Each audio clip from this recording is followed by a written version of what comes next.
Hello everyone, my presentation is on information literacy. I'll be going over what information literacy is and how to properly exercise it. So the lesson goal is to increase learners' understanding of information literacy by providing a simple definition and examples.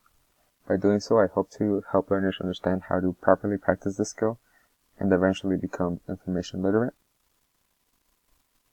So after completing this lesson, learners will be able to identify the type of source as either primary or secondary. Learners will know how to search for online sources more effectively using the UMN library database and Google Scholar. Learners will be able to identify a reliable online source given the set of criteria and tips provided in this lesson. So what is information literacy? An individual's ability to assess what information is needed, to know how to find it online, and how to evaluate and apply it. So where do we find information online? I'll be focusing on the university library databases as well as Google Scholar. However, there are other platforms and other library databases that can be used as well. So the first step would be to identify what type of information is needed. So there are two types of sources that we might use for academic writing. The first being a primary source, which is a source that was created during the time under study. This could be archives and manuscript material, photographs, audio recordings, video recordings, journals, letters, diaries.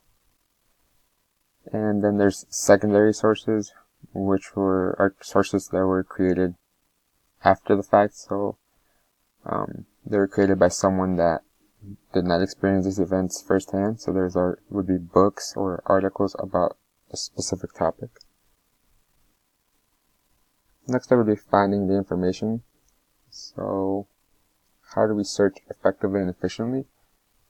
The first step would be to make sure to give yourself ample time to search, because this will take a while and you have to allow for that. So you have to be able to have enough time to look around and find the source that you are exactly looking for.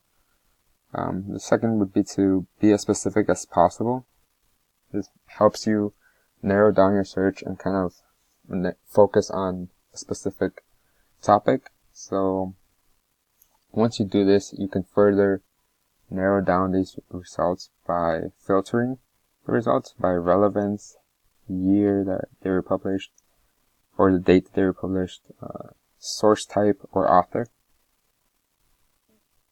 Then you can also look at other works that are cited. So oftentimes one source can lead to others. In this case, Wikipedia could be a good starting point.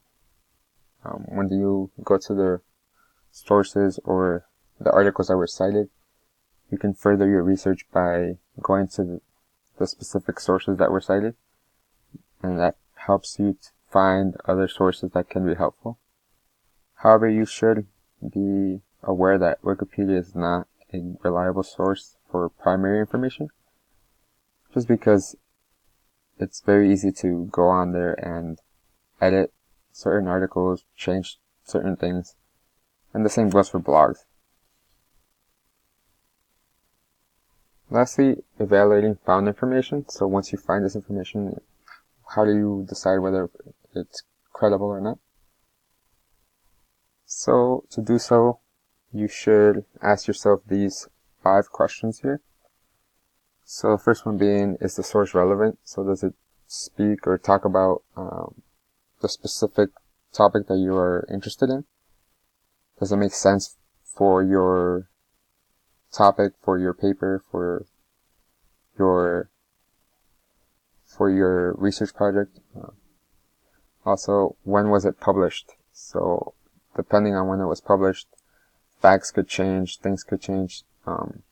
In case of a scientific paper, new findings could have been found, which would make the specific source that you found, if it was published 10, 20 years ago, it could make it completely irrelevant. The third question would be where was the source published? So was it in a peer-reviewed journal? Was it on a blog? Was it on a website? You have to be mindful of where it was published, just because that can tell you a lot of whether this source is credible or not. Next would be, who is the author? So the author is obviously going to write from his or her perspective.